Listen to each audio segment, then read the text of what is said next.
ना जब हम स्कूल की दीवारों पर देश का नक्शा देखते थे तो दिमाग में बस यही छप जाता था कि ये जो सीमाएं हैं, ये अलग अलग रंगों से रंगे राज्य हैं, ये बिल्कुल स्थायी है। हाँ, एकदम किसी पत्थर पे खींची गई लकीर की तरह। बिल्कुल। हमें लगता था कि जो आकार आज राजस्थान का है या जो सीमाएं आज महाराष्ट्र की हैं, वे हमेशा से वैसी ही थीं और हमेशा वैसी ही रहेंगी। लेकिन जब हम राजनीति और संविधान की जमीनी हकीकत में उतरते हैं ना, तो तस्वीर कुछ और ही नजर आती है। सही कहा।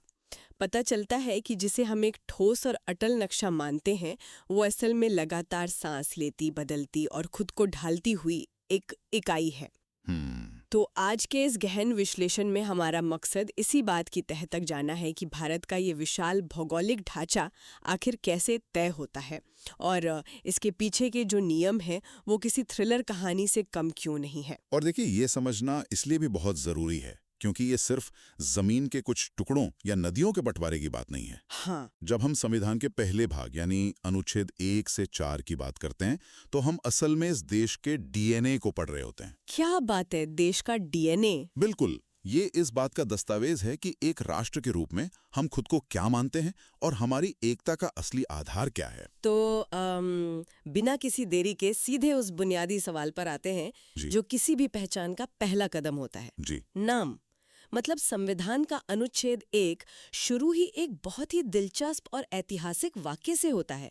इंडिया, जो कि भारत है, यानी इंडिया दैट इज भारत। मैं सोच रही थी, संविधान निर्माताओं ने एक ही देश के दो नाम क्यों रखे? इस छोटे से वाक्य के पीछे ना संविधान सभा में हुई एक बहुत लंबी और तीखी बहस छुपी हुई है। अच्छा। हाँ, देखिए, एक तरफ वो लोग थे जिनका मानना था कि हजारों साल पुरानी सभ्यता को उसका प्राचीन नाम भारत ही वापस मिलना चाहिए। ये नाम हमारी सांस्कृतिक विरासत का प्रतीक था। जाहिर है। दूसरी तरफ वो लोग थे जो मानते थे कि अंतर्राष्ट्रीय स्तर पर, खासकर संयुक्त राष्ट्र जैसी संस्थाओं में, इस भूभाग को इंडिया के नाम से ही जाना जाता है। आधुनिक दुनिया की पहचान, राइट? बिल्कुल। तो डॉक्टर B.R. अम्बेडकर और उनकी ड्राफ्टिंग कमेटी ने यहाँ एक बहुत ही व्यवहारिक रास्ता निकाला। उन्होंने इतिहास और भविष्य दोनों को एक ही धागे में पिरो दिया। मतलब किसी एक विचारधारा को थोपने के बजाय दोनों को अपना लिया गया, एक पुल बना दिया गया प्राचीनता और आधुनिकता के बीच। सही कहा आपने। लेकिन नाम के तुरंत बाद उसी अनुच्छेद में देश के स्वरूप को भी स्पष्ट किया गया है और मुझे लगता है कि यहीं से कानूनी पेचीदगियां शुरू होती हैं। कैसे? भारत को राज्यों का संघ या यूनियन ऑफ स्टेट्स कहा गया है। इसे फेडरेशन नहीं कहा गया। जी। अब आम राजनीति में हम अक्सर फेडरल स्ट्रक्चर की बात करते हैं, लेकिन संविधान ने जानबूझकर फेडरेशन शब्द से दूरी बनाई। ऐसा क्यों? देखिए, ये दूरी महज शब्दों का खेल नहीं है। इसके पीछे राष्ट्र के अस्तित्व को बचाने की एक बहुत गहरी सोच थी। अच्छा। अगर हम अमेरिका का उदाहरण लें, तो वो एक क्लासिक फेडरेशन है। वहाँ कई अलग अलग स्वतंत्र राज्य थे जो एक साथ आए। हाँ, और उन्होंने आपस में एक समझौता किया। बिल्कुल, उन्होंने एक अग्रीमेंट किया और यूनाइटेड स्टेट्स ऑफ अमेरिका का निर्माण किया। फेडरेशन मूल रूप से उसी समझौते का नतीजा होता है। लेकिन भारत के मामले में ऐसा कोई समझौता नहीं हुआ था। जब अंग्रेज यहाँ से गए तो भारत में 500 से ज्यादा रियासतें थी। तो भारत कोई ऐसा देश नहीं था जो राज्यों के समझौते से बना हो। एकदम सही। भारत एक अखंड इकाई है जिसे केवल और केवल प्रशासनिक सुविधा के लिए अलग अलग राज्यों में बांटा गया है। इस बात को अगर हम एक एनालॉजी से समझें तो फेडरेशन एक कॉर्पोरेट पार्टनरशिप की तरह हो गया ना? कैसे? मतलब कुछ लोगों ने मिलकर बिजनेस शुरू किया और जब तक उनका फायदा हो रहा है वो साथ हैं, चाहे तो अपना हिस्सा लेके अलग हो जाएं। बिल्कुल। लेकिन भारत का ये जो यूनियन मॉडल है वो एक पारंपरिक संयुक्त परिवार यानी जॉइंट फैमिली की तरह है। अरे वाह, ये बहुत सटीक उदाहरण है। हाँ ना? मतलब घर के अंदर आप अपनी जरूरत के हिसाब से कमरों की अदला बदली कर सकते हैं, बीच की कोई दीवार गिराकर 2 कमरों को एक कर सकते हैं। लेकिन कोई भी सदस्य ये नहीं कह सकता कि मैं अपना कमरा लेके इस घर से हमेशा के लिए बाहर जा रहा हूँ। एग्जैक्टली।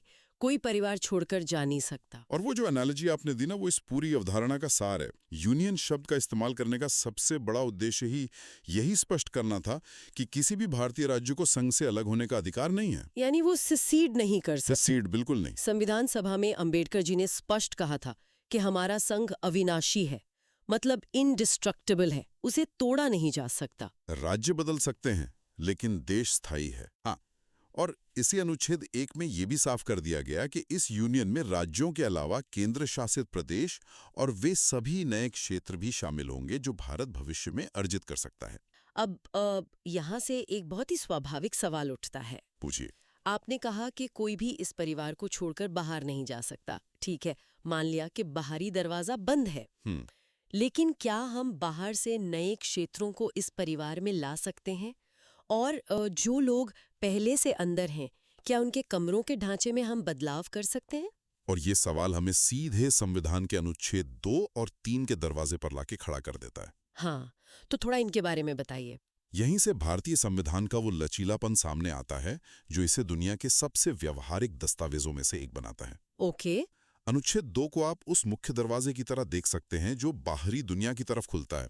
ये संसद को ये शक्ति देता है कि वो किसी भी नए क्षेत्र को भारत संघ में शामिल कर सकती है। भारत में विलय हुआ पुडुचेरी और गोवा इसी के तहत भारत का हिस्सा बने। ओहो। और इसका सबसे बेहतरीन और जटिल उदाहरण सिक्किम का है। सिक्किम की कहानी तो बहुत दिलचस्प है। हाँ, सिक्किम पहले एक प्रोटेक्टोरेट राज्य था, फिर वो एक सहयोगी राज्य बना और अंततः पूरी तरह से भारत का एक राज्य बन गया।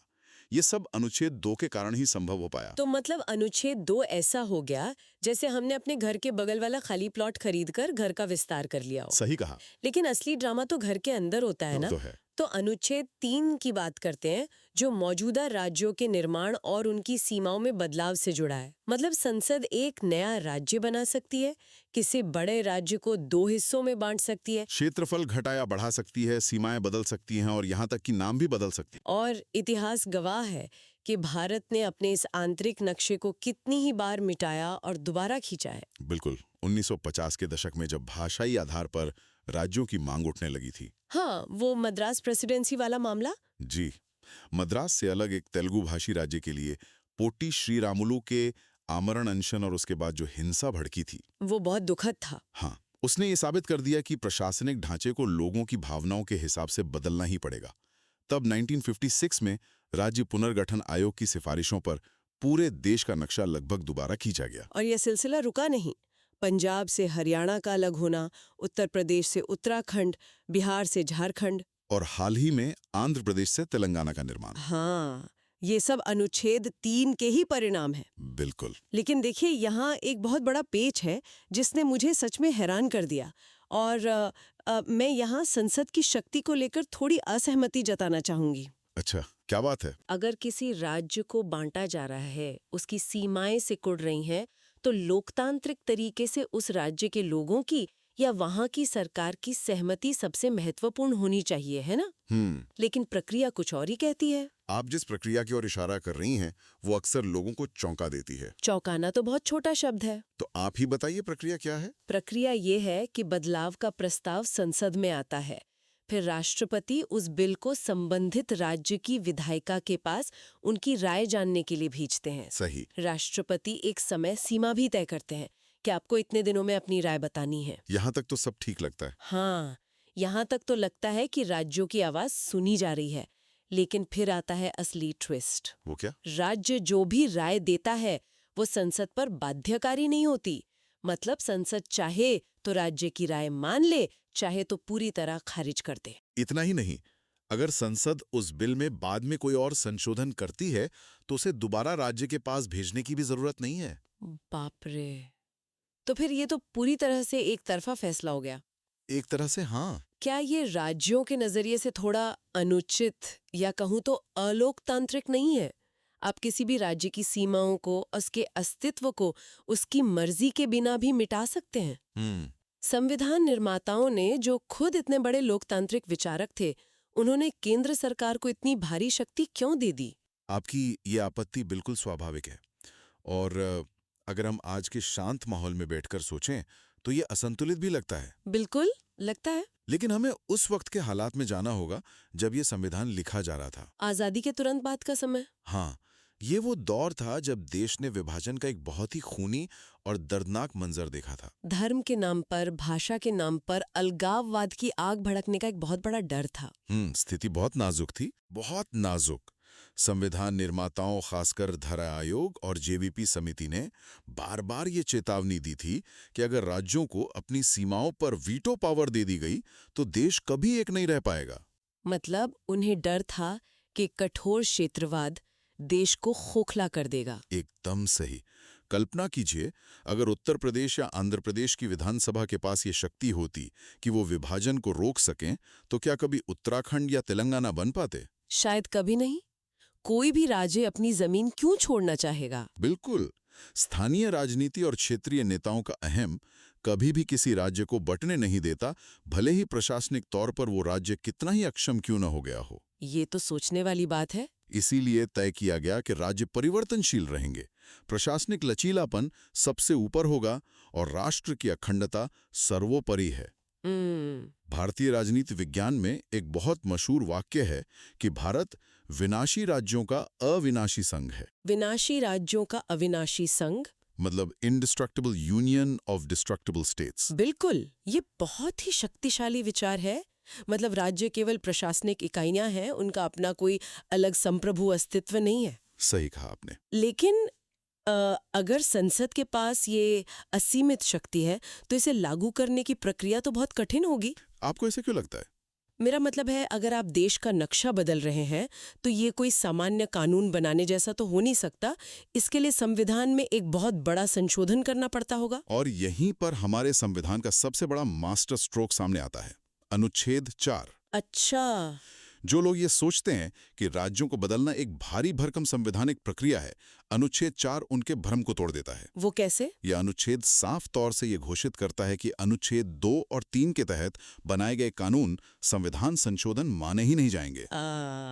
इसे थोड़ा और स्पष्ट करते हैं, क्योंकि ये बहुत बड़ा बिंदु है। जी बताइए। हम जानते हैं कि संविधान में संशोधन करने के लिए अनुच्छेद 368 का इस्तेमाल होता है, जिसके लिए संसद के दोनों सदनों में 2/3 बहुमत की जरूरत होती है। बिल्कुल, जिसे विशेष बहुमत कहते हैं। तो क्या राज्यों का निर्माण अनुच्छेद 368 के दायरे से पूरी तरह बाहर रखा गया है? पूरी तरह से बाहर। इसका सीधा सा अर्थ यह है कि किसी राज्य का नाम बदलने, उसकी सीमाएं घटाने या एक नया राज्य बनाने के लिए संसद में कोई विशेष बहुमत नहीं चाहिए। तो फिर क्या चाहिए? इसे केवल एक साधारण बहुमत से पारित किया जा सकता है। सिर्फ साधारण बहुमत? हाँ, सदन में मौजूद सदस्यों के आधे से बस एक वोट ज्यादा। अरे बाप रे, ये तो अविश्वसनीय रूप से लचीला ढांचा है ना? सोचिए, एक पूरे राज्य का अस्तित्व बदलना, उसके नक्शे को मिटा देना, भारत के संविधान के किसी साधारण से कानून को पास करने जितना ही आसान है। और यही लचीलापन इस भाग की सबसे बड़ी खूबी है।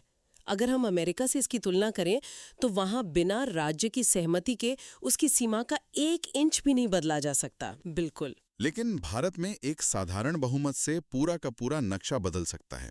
ये जानबूझकर किया गया था ताकि भविष्य की जरूरतें पूरी हो सके। जी, ताकि जैसे जैसे देश की आबादी बढ़े, अर्थव्यवस्था का विकास हो, प्रशासनिक जरूरतें बदलें, तो बिना किसी राजनीतिक गतिरोध या भारी संवैधानिक संकट के नए राज्यों का निर्माण किया जा सके। अगर हम आज के इस पूरी चर्चा को समेटें तो ये बात शीशे की तरह साफ हो जाती है कि भाग एक महज भौगोलिक सीमाओं का कोई बोरिंग या तकनीकी दस्तावेज नहीं है। बिल्कुल नहीं।